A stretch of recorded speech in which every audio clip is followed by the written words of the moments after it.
Jeff Dye's friendship. Jeff Dye's friendship. Jeff Dye's friendship. Jeff Dye's friendship. Jeff Dye has friends. No, really, Jeff has friends.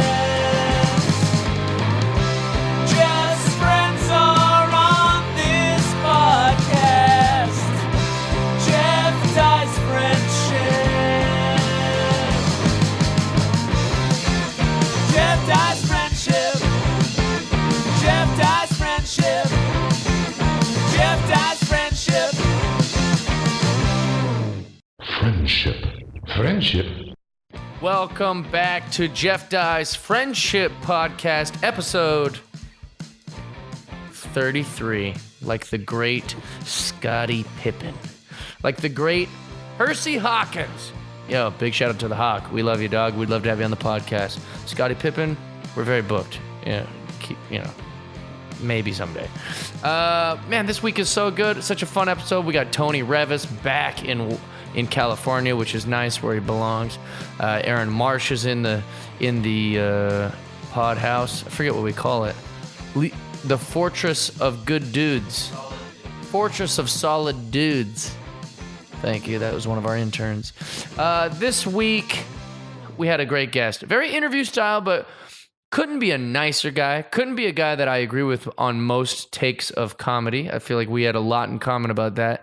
And then also, he just had a great set on The Tonight Show, which was a huge deal for him and for comedy. And he was just like, it was fun to listen to him talk about it and the way he gushed and kind of glowed talking about it. And then he went right from there to the New York Comedy Festival. He's a hilarious comedian out of Florida. We've got a little bit of a pattern going, Florida comedians. These Florida comedians love Jeff Dye, and Jeff Dye loves these Florida comedians. His name is Orlando Leyba. Very funny comedian. He's from Puerto Rico. We talk about that a little bit, and he is just such a great dude. He has a special coming out called Adorable. It's going to premiere Friday, November 16th at 9:30 p.m. And it'll be exclusively on HBO Latino. It'll be available starting the day of the premiere on all the digital platforms, including HBO Now, HBO Go, HBO On Demand, and all the partner streaming platforms, if you can find that. You can watch right now. He has a shorter set on the series on HBO Now and HBO Go. It's part 1 through 4 of Entre Nos, I think is how you say it, but you can watch a little bit of him now. You could also just Google his Tonight Show set, see if you like what you see. Very, very funny, clean, good comedy. He has but his 30 minutes, which is how he got the 30 minutes, is from the 5 minutes that he did on the HBO earlier, will be on HBO Latino on Facebook, Instagram, and Twitter. Once you watch that, you can tweet at them or follow HBO Latino. Follow it on Facebook, follow it on Instagram and Twitter. And don't forget to use the hashtag Orlando XHBO to keep track of all the conversations people will be tweeting about it. So once that comes out, maybe a little bit more clear. When that comes out, use that hashtag on all of those social media platforms to talk about Orlando's great special, Adorable. It'll be on all the HBO things, not just the HBO Latino after it airs on the HBO Latino, if we're clear, to be clear. Yeah, I hope you guys enjoy the episode. Don't forget to rate, review, and comment if you enjoyed it. Also, if you're watching this on Patreon, thank you so stinking much. We love you guys. If you want to watch it on Patreon, go to patreon.com/Jeff Dye and subscribe today. Enjoy, y'all. All right, we're in. And we're in. Wrestling talk. There's a lot of video game news I want to talk about. Yeah. Comedy. Orlando's here. Thanks for doing this, man. Oh, man, thanks for having me. You're having a hell of a week. I'm excited, man. Yeah, I'm having a hell of a week. Would you say that this has been the most exciting month or two of your comedy career? Or no? If it's not, I have to hear what is. Yes, it's it is exciting. Yeah. Well, I think when you first start, that can be very exciting. Yes, that's what threw me off. Yeah, that's because it was really like I got into comedy. I was like a man. Like I was I talk funny. No, Anyway, that's why we love you. But yeah. I was a man. I was a man. Like I was a satellite engineer for CBS News. I chased hurricanes. I jeez. covered Trayvon Martin. Wow. Like I was the first sat truck that pulled up while the yellow tape was still there, which is a very sad thing.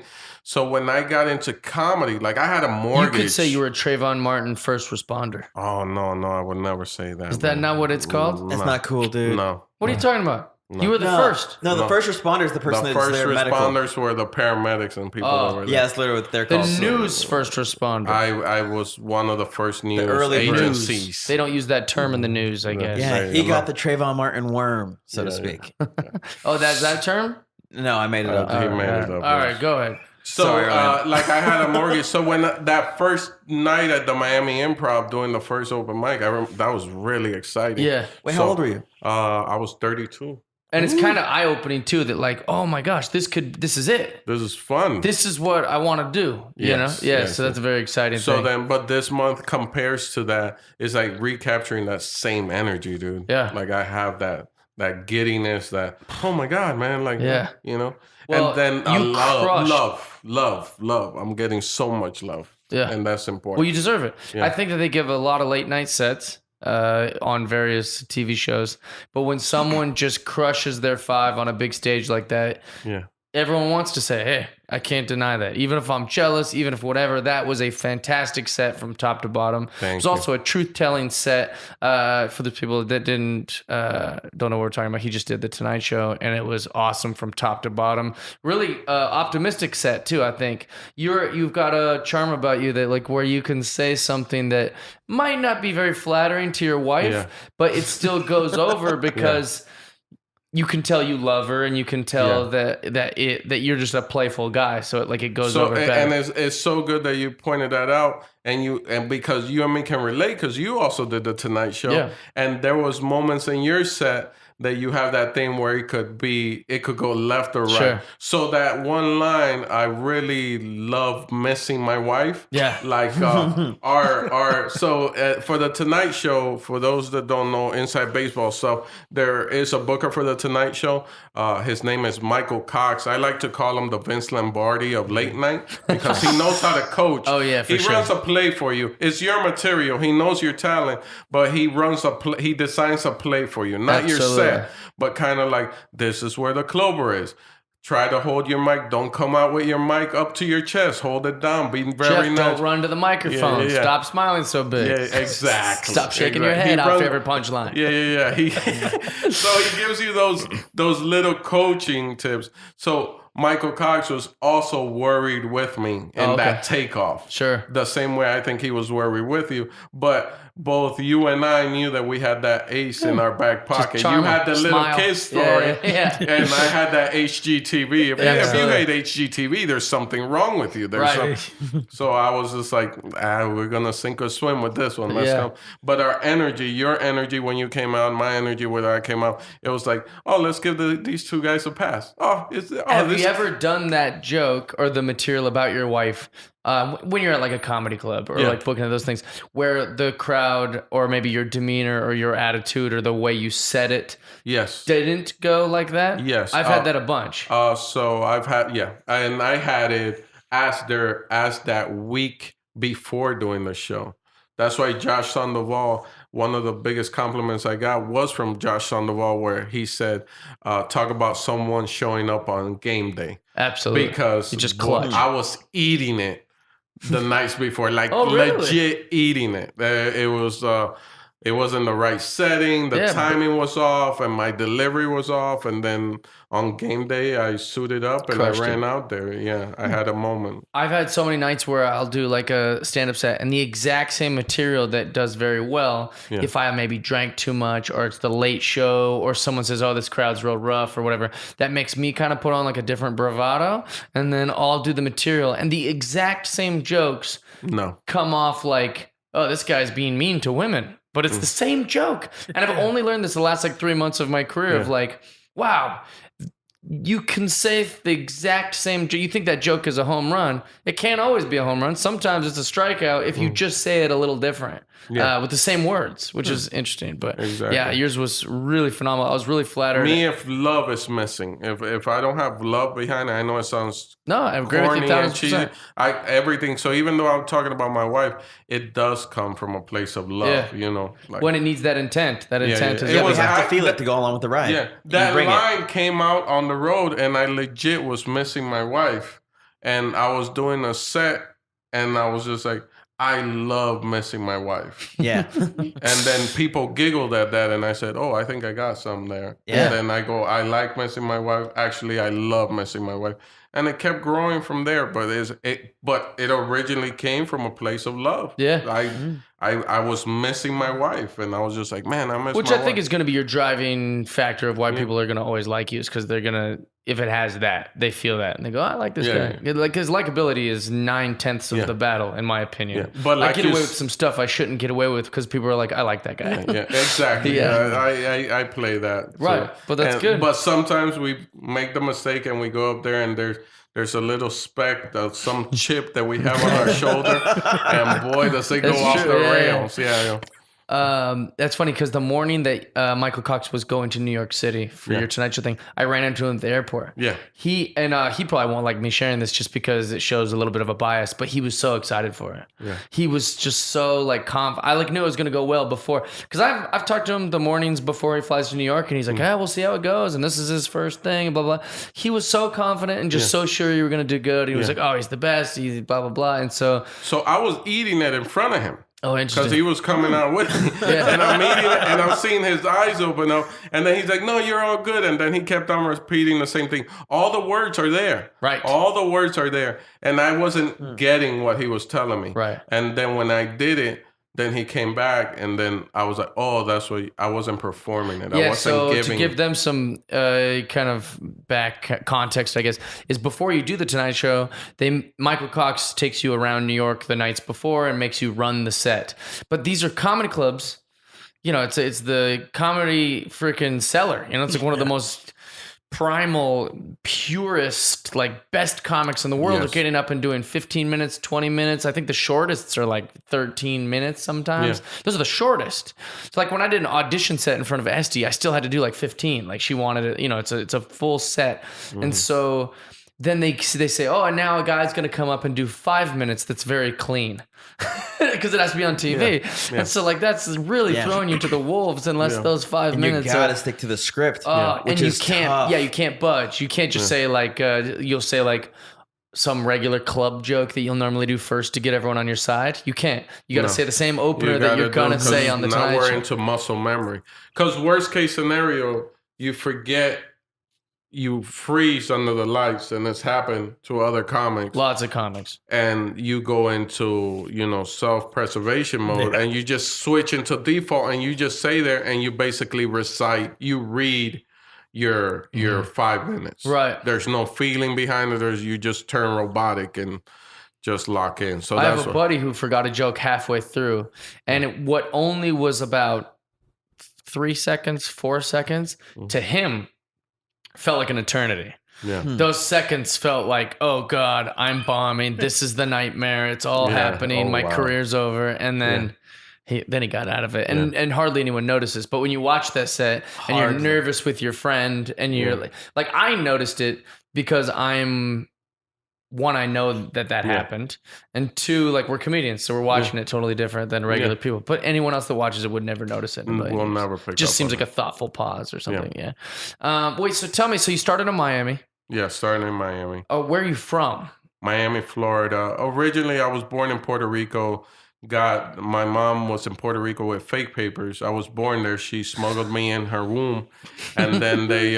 Which is the best place to smuggle something. Yeah. She gave birth to me, so that made me a citizen because I was Nice. born in Puerto Rico. Congratulations. Yes, and then someone ratted my mom out, so then they kicked my mom out of Puerto no. Rico. Yeah. Oh, And they didn't separate us like they do now in the news. They didn't put me in a cage. They just punted me right across the water with her. but you were a citizen. Yeah. But I'm a baby. What Yeah. are they supposed to leave me with? Yeah, an At a apartment. fire Give you an station? apartment. I They know, should but- give you a car. They should get No, wait. So If you so just you sang went the back Proud to be with an her. American song. No, they punted me across. My mom caught me. She should have played football, and Yeah. you know, and She they should were play like, for the XFL. Okay, Yeah. you. she was like, what? They were like, whenever he wants to come back, he's more than welcome. And Wait, he so could- that's Oh, good though. cool. Yeah. So wait, so you got to be, your mom are very close? yes, we're Yes. very close. Yeah. And she lives here now. Yeah, she lives Good. in Fort Lauderdale, Florida. Nice. Yeah, That's yeah, great. Yeah. And so, what'd you do when you were a young man? What'd you think you were gonna do when you got old?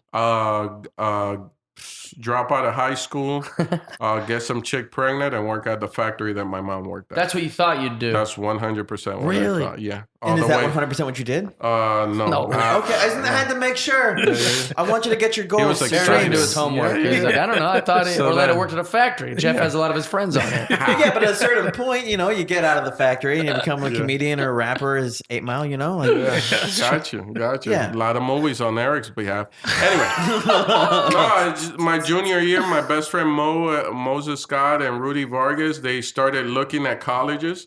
And then I was just like, oh, I think I'm going to do that too. Yeah. So then I decided to graduate. I went to day school, night school, afternoon school, Saturday morning school to make up all the grades that I have failed. But But that means you're very smart then. You could catch up like that. yeah, I think. I was, don't know. I, was Maybe very, not. I was very bad at books and stuff. Yeah. Like I wouldn't have been able to catch Yeah. up and do all that kind of but you're stuff. also very smart. I think to be funny, you have to be smart. Yeah, I think that I'm smart now. Yeah. Yeah. I'm talking about young Jeff when I say all Yeah. this stuff Yeah. like that. I just managed for that moment. I remember managing to lock in. I locked in. I graduated with my class, made up, and then everybody went to like universities and stuff. I didn't have enough GPA for all that stuff. So I went to like community college, did that for a couple of years, ended up dropping out. Then fast forward, ended up being a satellite guy for CBS News, man. So wait, was that I a learned job? that on the job. Oh, okay, nice. And so you just showed up, like you applied. I applied. Said, "I'm One of willing my to learn." buddies worked there, and they had me doing a simple job, which was just driving the van around and setting it up. And then the satellite guy passed away, and they saw, like, I would come in on my days. So I really enjoyed the job. So I learned how to fly in the helicopter and work the camera on the helicopter, which you guys would do So great cool. at because it's just like a video game. It's a video game controller. really? Straight up, down, wide, and that's it. Tony's, yeah. I'm in. Yeah, You just yeah. want to play video games. That's That's all I want to do. All the day beauty of long. 2018. I think All in the day old long. days you'd have to be like, "Hey, you're good at video games. You could apply this by doing this helicopter satellite." Job." And now it's like, "No, to be a professional gamer, that's like millions of dollars." Yeah. Probably make way more money that way. So The did old days, you that like and- making cupcakes? You could be a baker in town. No, I'll just get a cupcake show on the Food Network. Like you just That's do all I whatever wanna do. nowadays. That's all I do. I'll do $1 million parties after that. Yeah. So that was it, man, and just became just like a man.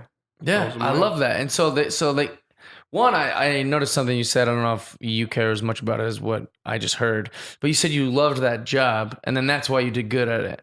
Yeah. Yeah, like you actually enjoy it. Like you wake up every day like, man, this is gonna be a fun day. So everybody there, even the interns, people were coming in, the interns were coming in from like Michigan State, which is known for journalism, and the University of Miami and Florida State and FIU, and all these are the interns coming in. And I'm competing with them because some of them are trying to even slide. They're just trying to get into the station full time anyway. So I decided to outwork everybody. Smart. So I would just come in on my days off. So that's how I learned how to fly in the chopper and work that camera. And then the satellite truck, when the satellite truck operator passed away, there was only one. They offered it to me and they told me, you got a week to learn it. And I learned it in a week, man. I learned Amazing. it in a week, yeah. That I didn't, Smart.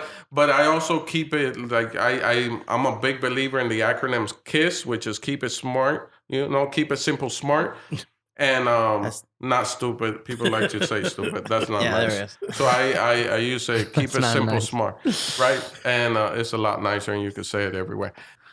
I always feel like that kind of stuff. Like I've just bought some pair of shoes. But I'm not a shoe guy. I just find a shoe that I like, and whether it's very cheap or very expensive, I buy that shoe. I don't Yes. care if it's heaps of money. I live by the same thing. Right. And so, but Aaron knows all about these shoes. So, like, I was in Vegas. There's a shoe that he showed me a long time ago that I was like, I'm not going to pay that much money for it. But at that particular moment, Yeah, we just happened to be at a store and he walked by and goes, "What are those?" And you're like, "Those are behind a case." yeah, but I liked those shoes. And so this was like a year. It must be a year ago. Yeah, or maybe like a year and a half ago. And so when I was in Vegas like this last weekend, I was doing a corporate gig and the number that I was making was very good. So I was like, you know what?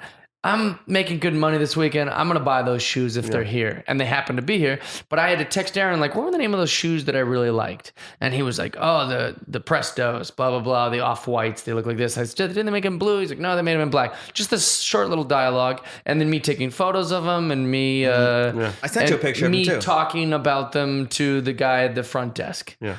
Since then, all my Facebook ads have just been Sneakers.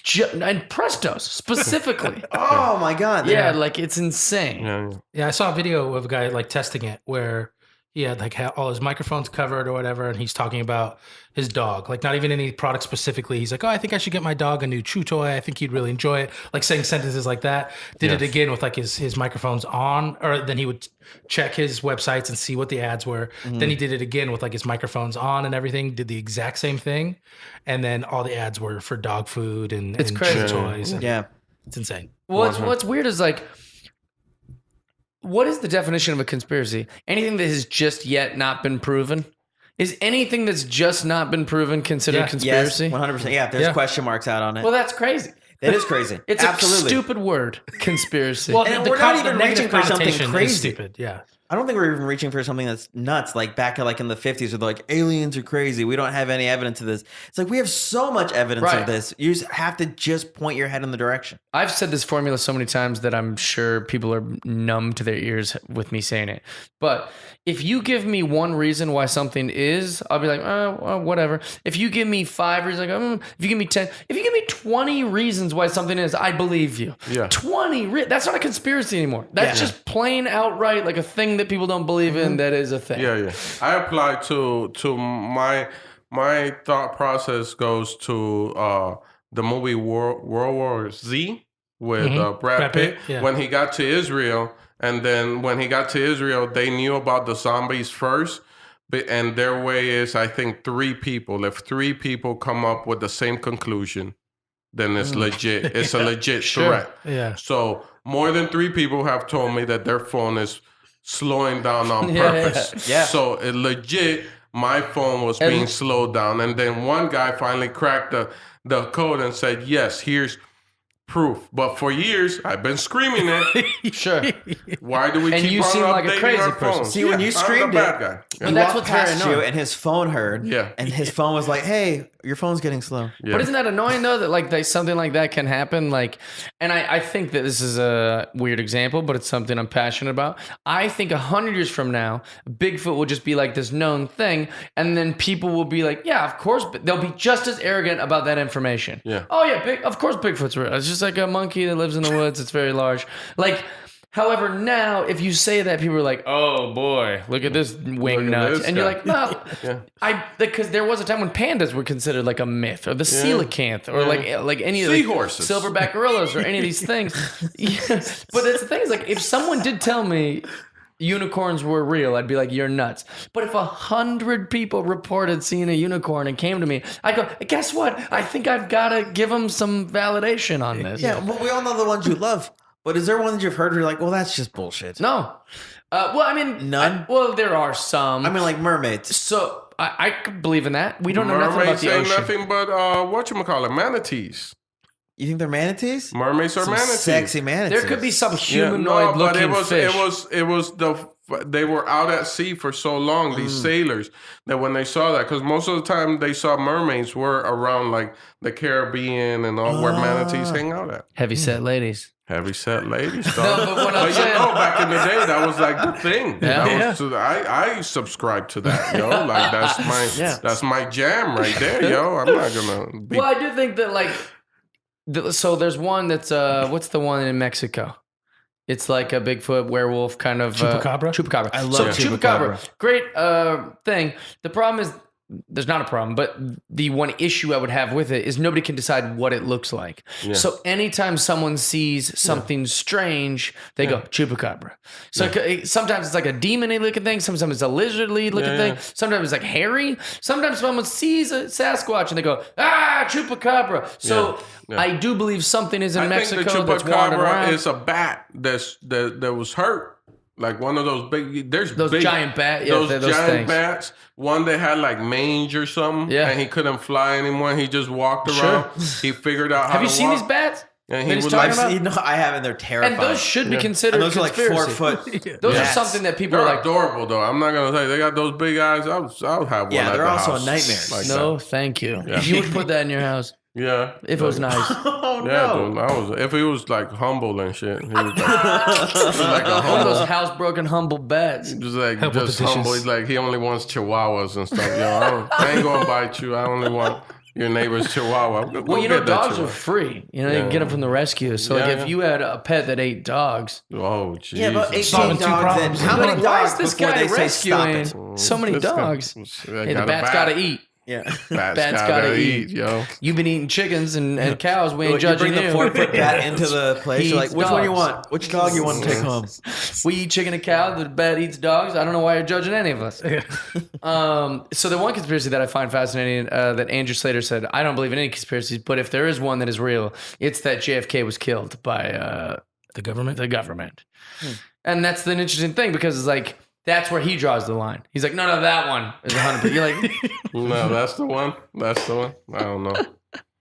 it's fascinating. Wait, so what's the craziest thing that you went to when you were doing the news stuff? Because I know I want to talk about the comedy stuff, but I think the new that's stuff just chasing hurricanes, and I don't know all of them, but I don't remember all of them. But just chasing hurricanes, and it was the funnest because it's like now we're just nomads, we're just renegades out there. The station would just give me $10,000 and cash in a bag, and I would just grab it and put it in all my cargo pants. Pockets. they thought you were nuts too. They were like, well, I'm going home to my wife. This guy's a psycho. He's going to go chase a hurricane. There was one hurricane. God, I can't remember because there were so many storms. There's one hurricane that like my father-in-law went to my house to put the shutters on. So, and my wife wouldn't go to. She stayed in our house, and I was telling her, babe, just go to your parents' house and just at least the whole family's together. She's like, nah, I'm staying here with the dogs. So Florida. Yeah. You're I'm standing fine. outside. Yeah. And it was good because we didn't lose power, and my in-laws ended up losing power. So my wife was like with air conditioning, not hating life, and you weren't on camera. You were behind camera, like production and the camera guy and the actual production, satellite yeah. thing And and all that stuff. I'm skeptical of that stuff because the last hurricane we had, Conspiracy. He's calling it they had conspiracy. the guy like bracing himself on the news. Yeah. like, Yeah, yeah. And then those like two kids people walking. just walk by gently behind. Yeah. Well, but you know, that's just And because that's the thing is that these dudes aren't getting fired. There's a legendary one that you can YouTube it, where it's the lady in the canoe, and she's like, "Yeah, and the waters Oh, yeah, and have the guys not walk yet past it. receded." And 2 dudes come walking into her live shot, but she couldn't back out of it because Mid-chin. it was a live shot. Yeah. That woman got fired. she should have. Yeah. That woman got fired, and like they stopped firing. They need to just start licking. Like you don't need to do that. I legit used to, the way you protect yourself from a hurricane, you find an L-shaped building. That way, when the storm is coming one way, you move on the other side of the L. Interesting. Like that. So I used to park my truck inside the L. Usually there's another news truck. It used to be CBS and WSVN. They had a huge live truck. It was the big boy. So they had a barbecue in the closets. That's how big that truck. Wow. So we used to pull out the barbecue, protect it from the storm, not even getting rained on. And we just, when we would go live, we would just throw the cables out into the storm and put the reporter out there and let him get beat up by the wind. And we would just sit at a distance like science. that. So we weren't faking anything. It was Right. just we were protected. Anytime you're in a storm, L-shaped building. That way, as the storm is coming around you, you can just move. You don't gotta find another building. You just move to the other side. Oh, we're in the front side of the storm. The back side of the storm. The eye of a hurricane is the most eerie thing in the world. Yeah, it's all around you. It's all around you, and it's quiet. Yeah. Quiet. You can hear a pin drop. No birds, no nothing. You see the sun. That's nothing. insane. It's like the rapture. Like everybody just got lifted. Oh my god. Explain to Aaron what the rapture is. He's English a is my heathen. second language, so I pronounce a lot of It's things like wrong. a dinosaur? Yes, My god. yes, The little one. the little one. No. So what's fascinating about that to me is that like, or because you guys were just like put a guy in the star. If he gets blown around, that's good for TV. But if he's not, then that's honest because it's the news. I think reality TV has blurred those lines. Yes. Where like I've been in reality for the last decade, and we produce a lot of things. Yeah. Even when I had a prank show, we would reuse people's reactions. Yeah. So like if like let's say like I had a girl like flip off someone in the thing, and the girl she flips off doesn't react as much as we want, we would use a different reaction from a different prank to do that, and they'd be like, no one will ever notice. And I remember thinking like, I hate that. Like I want it to be real. That's the thing. Or like on our show, we produce some things. So those worlds have overlapped. Where now certain people are like, dude, we're just on the news. Let's make it look crazier than it is. It's not information. It's entertainment now. It's Which is become crazy. And who gets away with it the most is like cable news. Right. Like still the local national news. Best news to watch is all like the Dateline and the evening news and everything. If you see there's a certain level and caliber that goes with that, they don't mess around. All the cable stuff, for God's sakes, Jeff, you know, man, 3 years ago, guys, we didn't see breaking news 24/7 on the TV. Yeah. That every time that banner would come up, it was breaking news. Yeah, it was big, 9/11. It was it was something big, big. dude. Yeah. That's fascinating. I don't watch any of that stuff, but I do I notice don't it watch like news anymore. I I don't watch watch cat any. videos. Dude. Yeah, I watch cat videos that's every the secret morning. to happiness, baby. Every I morning. got a ton of them dude. on my phone if you want to watch them after. Huh? Yeah. Got cat videos, dog videos, whatever He sends them videos to you me want. every day. Right. Actually, he sent me a cat video today, like before I was even awake. Yeah, it's It's true. one of my It's favorite great. things about Aaron having an office job. I gotta enjoy it while it lasts because he just finds all this crap from the internet, and I'm like, this is great. I don't have an office Oh job. yeah, but exactly. I'm I'll getting find a all the. squirrel stealing a GoPro, and I'm like, oh, the send it to greatest. Jeff. This is the awesome. greatest. Yeah, That's I wake up awesome. happy as hell, Jack. Wait, so you were doing that job. When did you start saying like, I'm gonna do an open mic? I'm gonna go. I went up to New York and I saw a comic by the name of Kyle Grooms. Okay. Been on the Chappelle show and whatnot. Okay. And Kyle Grooms, it just something Yeah, connected Google because him. Kyle Grooms also came from news. Okay. And something happened, and I was just like, and I was getting jaded from news. Like things weren't affecting me. Like I would go like to shootouts. I know last Kyle one- Grooms. Yeah. The most vivid one was this. They tried to shoot this guy, and by accident they shot his baby. Like, and I went to that shooting, and it was crushing. But I was like, yo, I was crushing too with jokes. I was killing it behind the yellow tape with my crew. I was just making fun and not of that situation. We were talking about other stuff. Did you see this on TV? Like just like this just didn't happen. And a female reporter, Tiffany Hilberg, said, Orlando, you're being like really just a baby just got shot. The baby lived and he was fine. It went in and out. But she goes, Orlando, you're like cracking a lot of jokes. A baby just got shot. And it hit me. And then I was like, oh, I'm jaded now. It doesn't even affect me anymore. Sure. That emotion is numb. Yeah. And then I celebrated my birthday. We It's flew like, it's up to time to New be York. a comedian. Your emotions are numb. Yeah. That was the You time. graduated to comedy. Went up to New York, saw Kyle Grooms. I just related. He came from the same world. He used to work in news. And then I did an open mic at the Miami Improv, and it was on and popping from there. Yeah. And then I got lucky. The first 3 years in stand-up, amazing 3 years. In Miami, you've been to Miami, Jeff. There's not many comedy clubs. Sure. So the three main clubs are Miami, Fort Lauderdale, and West Palm. They're all owned by the same people. They're the Improv, owned by the same ownership group. I figured out I can get more stage time hosting than trying to, like what everybody else was doing, was trying to be the middle guy. Right. So I started hosting, and I would just bounce from all club to club to club, building up time.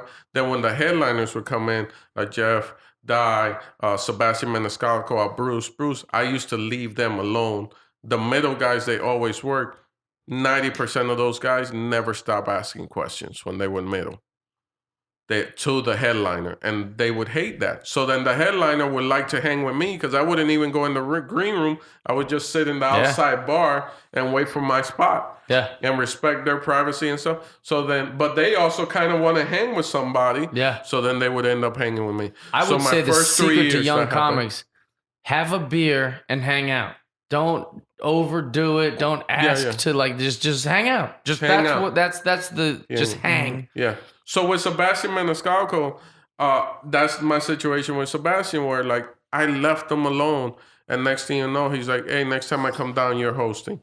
Hey, next time I come down, you're middling. Hey, next time I come down, we're a 2-man show." And that was my relationship with Sebastian. Michael Yo, which you also know, he was starting a tour. He used to do this big tour called Hot Mess. I was Michael Yo. What year was this? This Michael Yo like 5 years ago. Yeah, if I'm Michael Yo 5 years ago, I don't have you on my show. Yeah. You would have done better than him, in my opinion. Yeah. He was fresh, baby No, face. but that's the thing that he loved because he knew he was building up his time. So he would bring in everybody. Smart. And he didn't care. And he just built it. So he was able to grow and being, and it's his show. It was like his event. He was flying people in and everything. He was paying for people's flights and hotels because he was like, he's also had the TV gig. So he went smart about it because he said, I love this because he fell in love. He's one of those guys that you saw it in his eyes. He fell in love with stand-up.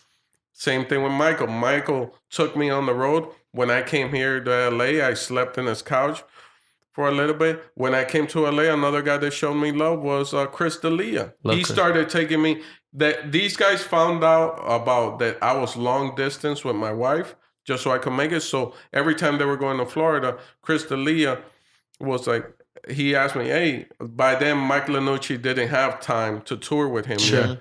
So he was like, you want to go? And I was like, thank you, man. Yeah. You want to? And most That's of these great. guys used to say, you want to go see your wife? And I was like, yeah, man. So I used to fly, make money, and just stay at home. Sebastian Maniscalco wouldn't even stay home. That dude would be like, if he's staying at a suite at the Hard Rock, I want Orlando to get a suite identical to mine. That's great. He would preach that. Did that, and then my core group, the Forrest Shaw, the Dave Williamson, all those guys nurtured me, and like I got lucky, man. Those first 3 years were magic in comedy. Well, you're talented and you're likable and you're a good dude. So I wouldn't say it's those lucky. dudes, yeah, luck because those dudes, Jeff, when I I want you that to was say the it weirder fucking as the bullshit. show like gets on. But those dudes pointed out shit on me that would have taken me another 3 years. Sure. Bruce taught me, I was like, Bruce, I don't know, they're quiet. And he's like, no, young blood, they're listening. It's good. I was like, oh shit. Louis Anderson goes, hey, you know that premise set up punchline thing you're trying to do from books and stuff? Don't do that. You're a storyteller. Start telling stories. Interesting. You're a natural. You can paint a story. You have that gift. And that's within my first 3 years. Those are major advices that I'm Absolutely. getting. Yeah. There's stuff that you don't get, like that you have to kind of figure out on your own. But I was also old enough that I was receptive to you what didn't they were just- telling me. Yeah, some of the young comics, they gotta burn their hand on the stove. Yeah, They're not gonna. You could tell them a thing, and they go, okay, and then you watch them next set, and they don't even do it. You as a headline, you just turn around and go, all right. I gave you a really good advice on that, and you didn't try it. Yeah. I gave a girl advice on a joke in Austin, Texas. I gave her advice on 3 or 4 jokes. I said, just try it. Just see if it works, whatever. 3 out of the 4 worked. And the 4th one just was I was completely wrong. And I was like, but you did try it. And you bombed on a joke because you took my advice. And I respect that. Makes me very happy. And the 3 that worked, that's good. I was wrong on the 4th. But she was, and it was like, that's part of it. You try and you figure Not it so out. much with the last one. So it was good, man. Got great advice, moved on, and and above all, my wife Vanessa very supportive. Yeah, Came sounds to LA. like it. She was cool about all that. Came to LA, then I got a blessing with Entre Nos. I did Entre Nos for HBO Latino, and some people might have been like, "Oh, it's HBO Latino," but I was doing part 3, and I saw that part 1 and part 2 were on the HBO regular app. Yeah, And I was like, it's the same thing. what? And then they gave me 5 minutes, and then other comics were like, they only gave you 5 minutes. And then I said, that's what they gave me, and that's what we're going to rock.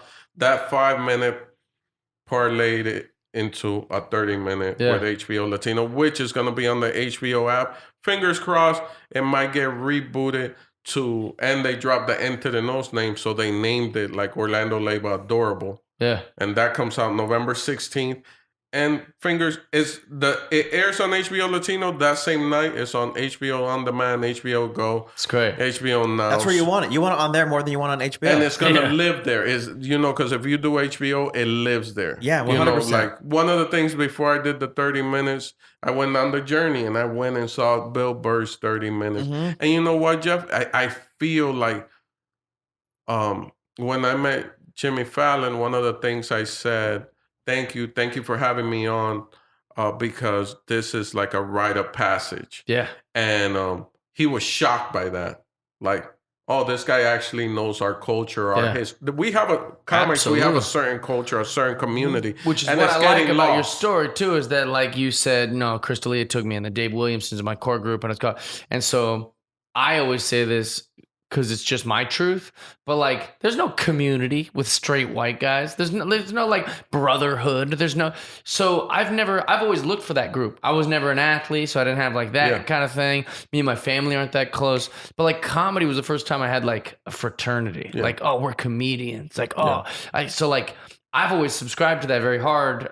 Being like, oh, you're a comedian, you need a place to crash, you can stay at my place. Or, oh, you're a comedian, hey, let's ride together, we're comedians. Or, oh, hey, but so I love that story that you're saying that like, no, these guys took you under their wing, or some guys just gave you unsolicited advice, or some guys whatever. Because I think that's part of it. I mean, I think that's all part of our community. And then how equal we look at each other. Because even, dude, I with the Tonight Show, and you've been there, so I can talk to you freely about this. Dude, they took some candid shots of just Jimmy and me in the green room that he didn't know they were being taken. I didn't know they were being taken. My wife is in the green room too. Who was taking them? It was my manager, Dave Raff. Okay. He Dave took Raff. it and whatnot, and I took it, even to the point where even I brought in another comic, because I remember old school comedians talking about that when they would do the Tonight Show or any late night show, one of the things that you gotta do is bring in another comic. Yeah, I brought Aaron Marsh. Yeah, my first time on the Tonight Show, I brought Aaron. That's great. It's that's part of that's tradition. Yeah. But it's getting lost somewhere. Yeah, it's getting lost. So it doesn't matter. But some of us were following it, and at that present time when he walked into that room, and even though he's Jimmy Fallon and he has all. He was just my comedic brother. Yeah. There wasn't, his ego is not bigger than my ego. We're just two dudes that like making people laugh. Absolutely. And that they captured one image of that conversation, and you see it in that image. This isn't staged. There's just two dudes just chopping it up. Yeah. That's great. Chopping it up, dude, and that was a magical moment there, and he was that just loosen supportive. up the nerves a little bit too, because I know he comes before you go on. He came in twice. Yeah, but it was like that comic connection. Yeah, right before he came in, but before that, he also came in too, and that's when we chopped it up. And right before he came in, he was like, "You're gonna do fantastic. Yeah, I can feel it." Yeah, and then he saw my key art for the HBO special on November 16th on HBO Latino. And he was just all in, and even to that's blowing my mind, dude. That he would let me go on his network and promote a whole nother network, and do jokes about a whole nother network. Yeah. So all that stuff, man. Like now, we talked about it before we started recording. Now's when it's starting to hit me because I did it, and then I moved right on into the New York Comedy Festival. Right. So it was just like. Which was, that must have been nice to be in the city after everyone in the city is talking about how your set was. Like, you know what I'm saying? Like, that's pretty nice. Yes. But it kind of, it's, I don't know. What's the other thought about it? The thought behind it is rough to kind of like, my wife says you got to accept it. Like, be welcome. Because the humble side of me is way too much sometimes. It overpowers like that. And then I don't drink and stuff. So it was funny because my wife was coaching me and she was like, when people buy you drinks, just accept it. Just accept the drink. Because I've legit. It is, yeah, like Yeah, and it sucks because I always tell people don't be weird, be nice. And I myself am weird sometimes by when it comes around liquor and so because I drink, I'm not like I don't drink, but I'm not a drinker. I'll get a beer and nurse it the whole night. Sure. That's me. I'll get it at 8 and it'll be 4 in the morning. I'll have a quarter of a beer left. Like that and be proud of it. Like, yeah, dude, you know how much money I'm saving right now? That's better than Geico. You know what I'm talking about? Well, you know the other side of that coin for me, I just when growing up very broke and not having like anything to offer other kids for like friendship. I wasn't an athlete. I wasn't good looking. I wasn't like a cool kid. We had no money. I didn't have any impressive clothes. Were you funny as a kid though? That's all I had. That's all I had too. So, but I wanted to be the kid that's like, oh, you want this King of Virginia rookie car? Like, you can have it. I wanted to be the kid that's like, want to come to my house and everyone jump on the trampoline, but I didn't have those things.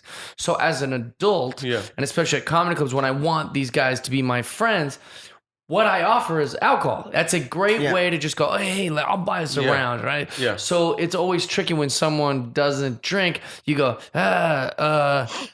you want I don't know, you want some pot stickers or something? Like what? It's my and that's kind of what your wife was probably saying too. It's like this is their way of being generous. So, it's their way of saying. Yeah, and she tells me you preach it, but you don't do it. Which is so similar way of growing up. The only thing I really had to offer was a good sense of humor and a few jokes as a little kid. So when I first started making that big chunk of money working in news, right, that I'm, again, just being a man, it was, hey, we're going out to dinner. Yo, I got the bill. Oh, or nice. I would sneak away and pay the bill. I would do that. You know feels what I'm saying? good. I do it selfishly. I like doing it. Yeah, and it's our way of doing it. But then I had this discussion with the best man at our wedding, Adrian. He's the same way. And he's very he never wants you to pay for anything. And then one day I had to sit him down because it's like, this is our friendship and whatnot. And then I explained it to him. Everything is KISS with me. Keep it simple, smart. I just said to him, dude, how good do you feel when you buy me dinner? And he goes, it makes me feel great. And I go, but like how good, man? And I feel, great. It's great being able to take care of the people you love. And then I go, but why don't you give me that same opportunity? Oh, that's interesting. And then from then on, me and Adrian became like, when I'm in Miami, you pay for everything. When you're in LA, I pay for everything. That's a great, We started awesome. And we split it up that way. You know what I'm saying? And it's like, it's good. And now I make it, I know it's going to make it feel good. So you make sure you can pay for this. I love that. And at the same time, also, like if me and Jeff are here, there's certain cultures in comedy. There's for other inside baseball comedy. If we're on the road and Jeff is the headliner, the culture says that Jeff pays for dinners and everything, and coffee and lunch and while we're on the road. Yeah. But when Jeff and me are in town together, if I'm not opening for him, when we're here locally, it should never be like that. I shouldn't take advantage of Jeff just because he's at a higher level than me, that he pays for everything. No, we split things locally. Yeah. Well, it's funny, me and my buddy Justin, he's not a comedian or anything, but my buddy Justin, like when he comes to the Valley, I feel the pressure to pay for all those things because I didn't want to go to Hollywood. I'm like, I'll pay for the drinks and all that stuff. And he even feels uncomfortable with that. He's because I always come to the Valley, man. You got to let me buy some drinks. I was like, but that's the trade. I'm happy that you're coming to my area. So like, I'm happy. It's like a destination wedding for you, like that. Exactly. if your friends are assholes and they go to get married in Mexico, you should not buy them a gift. I had to have this talk with some people at the airport because they were on their way to Mexico and they were arguing with each other. It was boyfriend and girlfriend. They weren't even married. And they were like, okay, we should have bought them a gift in the register. We'll just buy them something in Mexico. The gift is your company. And then I said, you're flying. I jumped right into their business stuff. I was like, because that's one of my pet peeves about destination weddings because we're always getting invited to weddings. And I'm like, yo, excuse me, they're getting married there, and they're like, and they invited you to go there, and I go, rules stipulates that you don't have to buy nothing. Your presence there is the gift. Right. And the Unless they paid for your boyfriend was flight. like I was preaching like, and then she was like, really? And I was like, yeah. And you Yeah. could tell the boyfriend knew this, but he could not say this Yeah, out loud. you're not gonna be in the doghouse later, so he's like, "Thank you for taking this." I took it for him, man. Yeah. So that was it, man. I love that. Well, I think that's a interesting kind of like thing. I've had this conversation with my family. So my family all lives in Seattle. And then I'm like, if I'm going to fly all the way up there, and there's no place for me, they have a very modest home. Yeah. There's no car. I'm going to have to rent a car. I'm going to have to get a hotel and I have to fly up there. And my time. This is a weekend where I could be making money. Yeah. So I'm not getting you guys gifts. If you want me to fly up there, I'm just going to be there. Yeah. So they're like, oh, we're adults. We don't need anything. We don't. But then I get there. They all bought gifts for each other and nothing for me. Yeah. And they're like, well, you said you didn't want gifts. I was like, no, that's not what I said. It's okay you didn't give me gifts because I'm a grown up and I buy my own stuff. It's not a big deal. But it does feel weird that you thought that that's the conversation we had. Yeah. How great is it to go home though? How great is it to go home now and like not stay at the house? Oh, I've been doing that for a long time. So yeah, well, we just because we've only been here like. My wife's only been here 2 years. I've been here 4 years. So in the last 2 years, we go back home to Miami and like we just get the hotel. It feels great, and right? It's like I'm like, what? 'Cause last time we went, and like my in-laws have a pretty big home, but then there's plans and people start making plans with you and like you can't even leave the house. Right. You and your wife cannot leave the house Trapped. and go do some husband stuff and meet up with another couple that they were friends of you guys, and we just you guys are going to dinner and not letting anybody know, all passive aggressive and stuff. The last time we went, we celebrated 10 years married. We just got a hotel on the beach and we told the family we're not coming to see nobody. That's smart. Family day is on this day at the beach. We're renting a cabana. Come. At the beach, we're gonna have food, we're gonna have drinks and everything. We blew the wallet, but we were happy. Man. The rest of the time you had to yourselves. Yeah, we just which is smart to do every time you go home. Adam Devine just did that in Omaha this weekend. Yeah, he had like that's a game changer. That's a like, grown up. We're all gonna meet at this bar. We'll all do this, but till then, like I'm doing my own thing. Smart. Wait, so what does your wife do? My wife does jingles and she also scores movies. That's incredible. Yeah, no, she's like the main breadwinner, dude. Right. She's won like 2 Golden Lions, a bronze, and a silver at the Cannes Film Festival. Oh my God. Yeah. Wait, so how do you make that music? How does she make it? I don't know. She's I don't know an anything about executive it. producer, so at her level now, she just hires all the musicians. Nice. She knows, they tell her what the feel is. You know, I need something that's street. I need something that's classic. And then she gets the musician. She knows exactly who to call. I was thinking about this job this week. I've been obsessed with a game called Red Dead Redemption. Just came out like last month, I think, or whenever. A few weeks ago. Yeah. Red Dead Redemption 2. The score on this game is fabulous. Like they're able to manipulate your emotions. You can tell like, oh, I'm in trouble here. Something's about to happen just by the music, which no other video game have I felt that.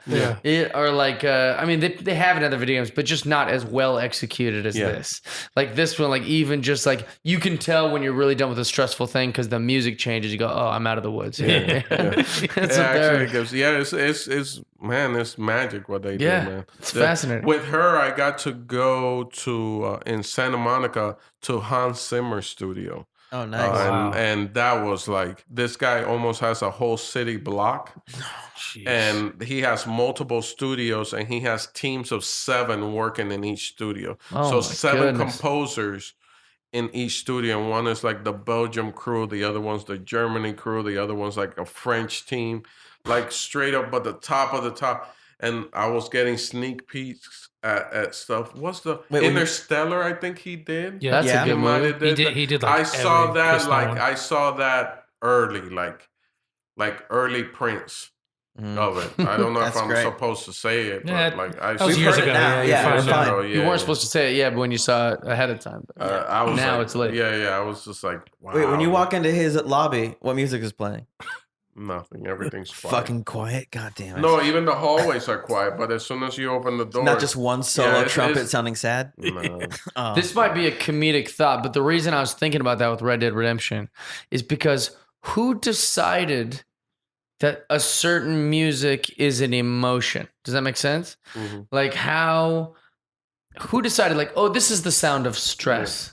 I think that goes back to like, you know, Is it learned? Do we learn it from other movies and like Jaws? I just think and it's always things been like that way. Like when people Star Wars back in the day would listen to like Beethoven, and that would make Yeah. them feel something, you know, because like those symphonies and stuff were like telling Even more stories basic somehow. rhythms. Well, like, But then did they even learn when- that with Beethoven, or was that earlier than that? Yeah, probably earlier. Yeah, but even like if you saw the documentary on Steven Spielberg, like Jaws, he said the music is what made Jaws. Yeah. Because for most of the movie, we didn't even have. If you really break down the movie, you hardly see the shark, Right. Because the shark was broke. Right. Yeah. So Shark it was all didn't matter first person camera tricks. Yeah. When they do that in cheap horror films now, I get furious about it because I'm aware of it. Yeah. Yeah, it was all like that great music. But yeah. There's psychology behind it. You know? Yeah. that's insane. It's just like when I tell you I'm playing this Tetris game that does the same thing, Mm-hmm. where it's like you move the Tetris piece and it changes the music, or like it does a beat of the music. So then you start playing in rhythm.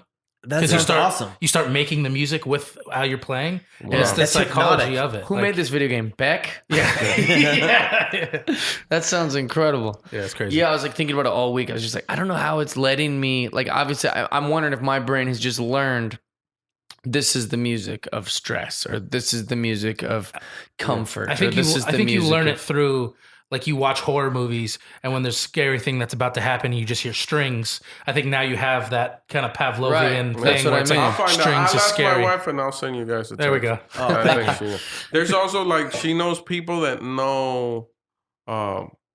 They're like archaeologists, but for music. Yeah, Mm. And like if you compose something, you send it to them as not a computer program. These are just brains, and you send it to them, and they're like, "Oh, that's the bass line from Queen.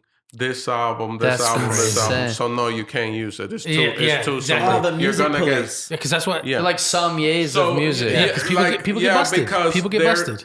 She's doing stuff. She's working on campaigns for McDonald's, Yeah. the Olympics, and stuff. So a guy might play it and not know he's Of playing. course, yeah. that. There's so much music out And there. the whole music, it doesn't even sound like it, but just that bass line Right. sounds That's like why it. like Ed Sheeran gets sued by like Marvin Gaye's Yeah. mistake is like, oh, that sounds similar. I was like, oh yeah, Yeah. I guess it does. You don't think about it at first, and then Yeah, someone it's just brings it in up. there. Yeah, someone yeah. brings it up and Well, goes, we oh, only I got got That's with 12 jokes. notes. You know, that happens Yeah. all the time with jokes and stuff. Yeah. I did it to Aaron once. I went with Aaron to a show. He does a joke, and I was like, oh my God, I just tweeted that joke like 3 weeks ago. I had to have heard him say it, I thought of it, tweeted it, and then was like, "Shit." I went back and like deleted it, and I was like, I totally tweeted that, thinking, because it just popped into my brain one day, and I was like, oh, I'll tweet that. Not knowing that the reason I thought that was because of, yeah. But yeah, our brains do that, right? Or he thought of it because he read your tweet. Don't Yeah, you yeah. dare start this argument, Orlando. Aaron has a time machine, which would be amazing. So this week I was in Omaha and I went to the Nebraska Cornhuskers game with Go Big Red. Larry the Cable Guy, Nice. and he told me some street jokes because he just like loves jokes. He can't help himself. He just tells jokes after jokes after jokes, old jokes, new jokes. Like he'll quote the comedian. He'll be like, "Oh, that's an old street joke," whatever. He told me some of the greatest. So I was thinking for this episode, I want you guys to all tell me your favorite street joke. A joke you didn't write. A joke yeah. that like you just think of and you're like, "Oh, I'll give you a good, street joke." I don't even know. You don't have any? Mine to go one, and I said it right before going out the curtains at the Tonight Show. Really? I Who'd you said tell it to? To the two union guys. Yeah, those guys. They're holding because They they handed were the microphone and the other guy goes like this. because they were so serious too. Yeah. And it was like just my way of loosening up. I looked at both of them, and Jimmy's starting to talk to do the introduction. I said, "Hey guys, what's a cat's favorite color?" And they just looked at me, and then I go, "Purple." I paused and I looked at both of them. They looked at each other, looked at me, and started laughing. that's I said, great. "We're gonna have a good one." Yeah, and then that was I it. love that you did I that. love that, man. I love You know, it. they saw me pray. I that's- prayed right before I went out. Wow, yeah. But I was like, because normally I do that behind a curtain. Yeah. No one sees it. I can't do that behind the curtain if one guy's about to hand me a cordless mic and they're literally they're listening too. They're a team. They're So a team. I had to tell myself, is this going to be the one time I don't take a knee to the Lord? Like one of the most important sets of my life. Am I going to get shy in front of two workers, or am I going to they be can like, deal. I got to do this, you know? And so I just did it, and they were That's both. when he's really watching. I'll be like, now's the time, my son. Are we gonna be about this he life or watches not everything. about this Yeah, it's life? like, You why about didn't this you- life? But I About did this it, life? and I remember them being like, you know, maybe I projected this, but I feel like they were like, oh, like this is important to them, you know? And they're I'm like, sure they see everything. yeah. I did the purple joke, which is a street joke, and then I looked at both of them. They both laughed, and then I took a heavy stomp with my left foot. I just stomped on the ground, and that was like my way of like grounding myself. Get in and there. then Nice. It Game was time. the clocking in. And Game the time. praying, I did that in the green room. What's funny is That does you guys are probably got the same two people. What's that? Right, Yeah, no, yeah. guaranteed. Yeah. Yeah, it's got to be Yeah, the it's same my- two that saw they've you been there for, stop, like, or the a same two long that watched time. him. Yeah, Yeah, yeah. Same makeup artist, same. It's the because same. there's only a couple months difference. Yeah. Well, and plus- also, it's it's the that's same what- team for yeah, ages. exactly. Yeah. for the same thing. I was just telling that, and they're so supportive, and it's kind of like I used to work for a guy called Les Garland, and when you had a bad day and he saw your vibe, he would send you home, but he only would give you a Huh. pass twice with that, because he just Interesting. it was kind of like, go ahead, take the day. What was that company? And he was fun. It was a private company. It was called Afterplay Entertainment. He still does a lot but of what things. was the profession? He was a consultant. He was one of the co-founders of MTV. That is exactly how I'd run a business. That is 100%. I always tell I people would do 4-day weeks. if I ask two employees to take out the trash and they both do it, but one of them does it whistling, guess who I'm promoting? Yeah. Attitude is 100% of everything for me. I almost So get his cue was 2. So I pass that on to you. 2 times you gave your employees that pass. interesting. So he would, yeah, hey man, take the day off. You're good. And you'll be like, no, I think no, don't. And he Sorry. would be so nice about it. He would Yeah. like, this does not reflect on you in one Yeah, bit. you're not in We trouble. all have days like this. I just want you to go out there, whatever's wrong, fix it. Wow. Come see you tomorrow. That's Your great. check is not gonna miss Yeah. $1. We're good. But you only had 2 of those. Interesting. On that third one, you weren't coming back. Right. He would send you home nice and happy, and then someone else would call And you. I imagine Of the course. whole time you're at home, So you're, here's the you're one- psychologically thinking like, man, God, he noticed my attitude. Like I need, you know what I'm saying? No, and then this one, you're gonna love this one. This is the best one. He had a dog. I can't remember the training. When I get the training, I will let you know. Yeah. A real German Shepherd. That this dude, I love this dog because I felt like he saved my life in Birmingham, Alabama. Because I was taking him from Florida. I drove him to Missouri, where Garland's big house was at. Like You his- took a road trip with a dog. yeah, with a German Shepherd. But this dog was really special dog, man. He was trained. He knew German commands, right? Yeah. Yes. But so I could fight with my wife outside of the house, right? Outside of the office house and whatnot, because his office was just the house. And I could fight with my wife, hang up the phone, take a breath, right? Put on a fake smile and walk inside the house. And Otto, that was the dog's name, Otto would come, see you from a distance, come and sit next to you. Wow. Not to pet him. He would just sit next to you. And that was him letting his master know that I was agitated. That's incredible. The dog was trained for that. We used to do it for fun. Yeah. We used That's to do crazy. it for fun, just to keep Otto on his toes. I would go outside and get agitated and come out, and just to see if Otto was, as he got older, if he was still in the game. He was always in the game. Though. That's amazing. Fast forward, I'm taking Otto to Missouri. I'm driving in a BMW X5 at the time, little SUV. I stop at the wrong gas station in this BMW X5. I'm tired. I'm not paying attention. I just go into the gas station, come out. Next thing I know, a lot of suspicious characters are just looking straight at me as I'm pumping gas. Like, and then the hairs on my neck stood up, and my spirit said, "This is no bueno." I said, "That's all right. We got something for their ass." And I popped that fucking back, and Otto jumped out like he knew, dude. Yeah. Jumped out, sat next to me, but looking at the gas station. Oh, I love That's that. And he great. wasn't he was like a German Shepherd. So you could look them up. German Shepherds are bigger than American Shepherds. Yeah. They're way big, like like scary Wolfy. big. Yeah, wolfy type thing. Oh, when the guy used to come to the house to do the training just to keep him on his toes, like that was our favorite thing, was keeping Otto on his toes. When that dude would come to the house, I would pop popcorn. And I would stay inside the house and just look through the window and eat popcorn. When that dude would put on the fat suit, that tack suit, whatever it's called. Oh, that was the happiest thing in my life. And Otto, I know we're in a podcast, so I hope people can feel my energy. I swear to God, he used to be like, "Thank you. Thank you. I'm about to fuck this guy up." Dude, and he used to grab that dude and grab him like a rag doll. That's dude, amazing. And I would just eat popcorn and just watch him, because Garland was the only one allowed to call the commands. I was like, you're getting fucked right now. I love that Otto was excited about it too. He was like, I never get to do this. He used to get like, because he was very like German dog. And he was just like, he would just sit properly and just like everything was like robotic. But when that dude would come out with his little fat suit, you would see him just get like that extra pep and be going around Garland like, "Yo, we're gonna get busy, yo. We're gonna get busy." He used to get like a rapper, yo.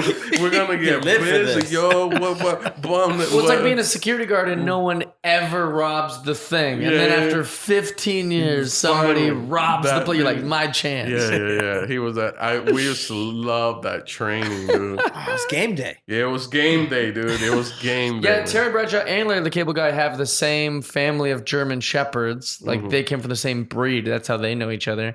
Yeah. And it's a German Shepherd who you say the commands to attack and all that stuff in German. Yeah. And that's the dog. So it's like plots, pass off, and all that. I don't know, but like, there's the idea is that Larry the Cable Guy or Terry Bradshaw's never gonna accidentally say German. Yeah. You know, they speak English, so like, if they could say attack 1,000 times, the dog's not going to attack. But if they say the attack they're watching a in basketball German, game and they're like, "Attack the rim!" Yeah, like, exactly. You don't want the wolf breaking through the windshield of the living room. If I hit a certain tax bracket, I'm getting one. I'm not gonna. I heard they're insane. They're like the lower end is 25,000. Oh wow, I didn't know that. And they have high end, which climbs a chain link fence.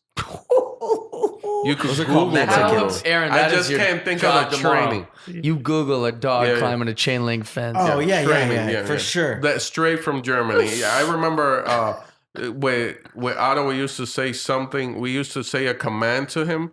Garland was saying he would put his weight on you. That meant for you to stay where you are, and he would go and sniff the backyard for bombs. Oh my God! And then if you took a step forward, he would stop wherever he was, come back to you, put his weight on you again, letting you know, "Hey, I'm not done." Yeah, don't move. And you couldn't move while he was still. So he didn't come back and sit down and say that, "Hey, the coast is clear." You couldn't move. Man, love that must have been a real disappointing for him, you know, being in Florida. Not a lot of yards with bombs. No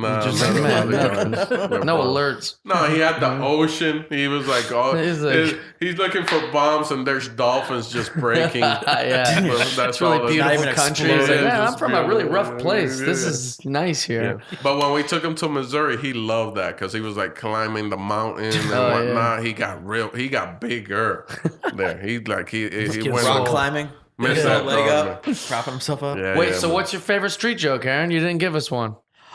When you say that, my mind automatically just goes straight to Rodney Dangerfield. Like 50 Rodney Dangerfield jokes. Yeah, those aren't street jokes. Are they not? They're purchased Rodney them. Dangerfields. Shit. I mean, like, I'm really just coming all Rodney up here, man. What is when someone says, like, "Tell me a joke"? What do you tell them? I usually Fuck off. try to tell them not to. I'm like, hey, you I don't. love jokes though. Yeah, but you don't I want someone love to jokes Hey, too, Jeff, but tell me a joke. When You someone hate says, that. you're a comedian, tell me a joke. I used to get very offended. Right. Yeah. Now I just have a bunch in my back pocket and I just tell them some silly street joke. I wouldn't tell them something for my act. I do get annoyed when it's like a beautiful woman. For some reason, I'm harder on them. Like when they do, I'm like, that's not really how comedy works. Yeah. I could tell you this, Yeah, I've heard you pop off a because I couple. got tired of explaining that. Yeah. It's like, So now I just give them a straight joke. I give them purple or the doctor. Hey, a guy goes to the doctor and says, "Hey doc, every time I move my arm like this, my elbow hurts." And the doctor says, "Don't do that." Yeah. And I keep it moving. Usually custom guys always want a joke. Oh, yeah. When you're coming back in the men. country. I hang with a lot of old men. yeah. Old men love jokes. They say, Yeah. give me a joke. And I'm not going to lecture them. They're old men. So I just say, all right, here's one. Man and his wife, the little girl, walks in the bedroom and she says, "How do you go?" Or in the living room, says, "Where do babies come from?" And then the mom goes, "Well, you're on your own on this." And so the dad's like, "Well, all right, God, I'll explain it to you. When a man and a woman are very much in love, they get together and they make a baby. And the dad puts a baby in the mom's tummy." And she goes, "Well, how does he do that?" And he says, "Well, the man has a seed." And he puts the seed in the woman's tummy and it grows and it grows into a baby. And then she goes, "Well, how does the man get the seed into the mommy's tummy?" And he goes, "Well," and she goes, "Does he put it in her mouth?" And he goes, "No, not even on my birthday." Love it. I love it. So stupid. Love it. It's so good. It's so good. So good, Just man. so easy. Like if you could just get past the fucking highbrow, but this is good. It's just a fun joke. It's a fun joke. Fun joke. Dude. Here's another one. This is Henny Youngman. This is a Jewish comedian, so nobody can get offended by this because it's not my joke. Oh, holy Lord, here it comes. Great joke though. He says a old grandmother is on the beach with her. It's wintertime and she's on the beach with her son, and the son and her are running around, or grandson and her are running around on the beach. She gets tuckered out, so she sits down. She just watches her grandson play on the beach, and he's staying away from the water pretty good because it's winter. And then all of a sudden, this huge wave comes in and just takes the grandson, and the grandma, she starts crying. She says, "Oh God, my grandson, my only grandson." You know the joke? I love this joke. "Oh, my grandson, my only grandson. Oh, please, Lord, I need a miracle. Please, this is my only grandson. He's gone. Please give me him back." And then finally a wave comes and dumps the little boy back on the beach. And she goes and she picks up the little boy and she goes, "Oh, thank you, God. Thank you, Lord, my grandson. Thank you, Lord. Thank you." He had a hat. So good. That's what happens when you don't provide a straight joke, Tony Reavis. Sorry, man. Yeah, Aaron didn't have one either. Sorry. I have one I know you know. Oh, yeah, then give it to us. Yeah. Yeah, it's for the people listening, not just Jeffy. Absolutely. Well, there's why can't Stevie Wonder see his wife? Why can't Stevie Wonder I, see his wife? No, I fucked that up. Yep. Why once? Yeah. Yeah, you did. It's why can't Stevie Wonder see his friends? Because he's married. That's the joke. That's the joke. Can't see his wife because he's blind. This has been fun. Orlando, when is the special? We're gonna give all that information in the beginning, but just hit him with it again. Yeah, the special coming out November 16th, HBO Latino. This if you Friday, have that channel, if you ordered HBO, the whole package, it'll be on HBO Latino. Don't worry if you don't have HBO Latino. That it'll come out on the app after it airs, right away it uploads into all the apps. That's HBO good. Go, HBO On Demand, HBO Now. Where can they see you tour? Just look for me, heylando.com. That's where all the tour dates are at. And all social media is Heylando.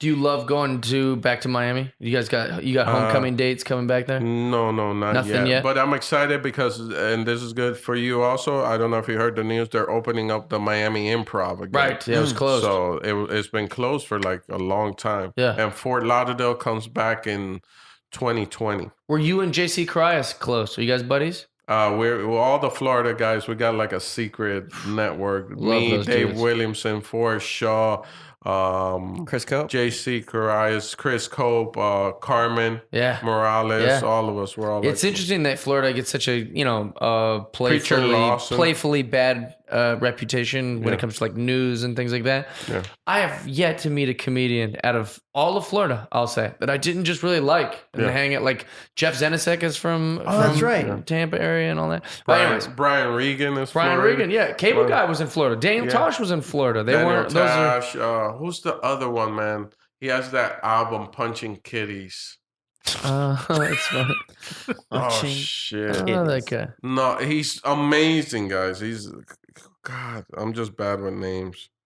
I'll tell you guys right now. I feel Keep like we're talking. gonna know I'll him find it. immediately. Aaron, where can they find you, bud? Find me on all my social medias at Aaron M. Marsh.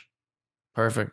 Absolutely. TR, Screen Peekers. Mm-hmm. Video game stuff. I've noticed the latest sweatshirt you're wearing. Yeah, It's the new pretty stuff. fantastic. Yeah, it's a spin on the old PlayStation 1 logo. Yeah, well, I could tell. I switched the P and the S around.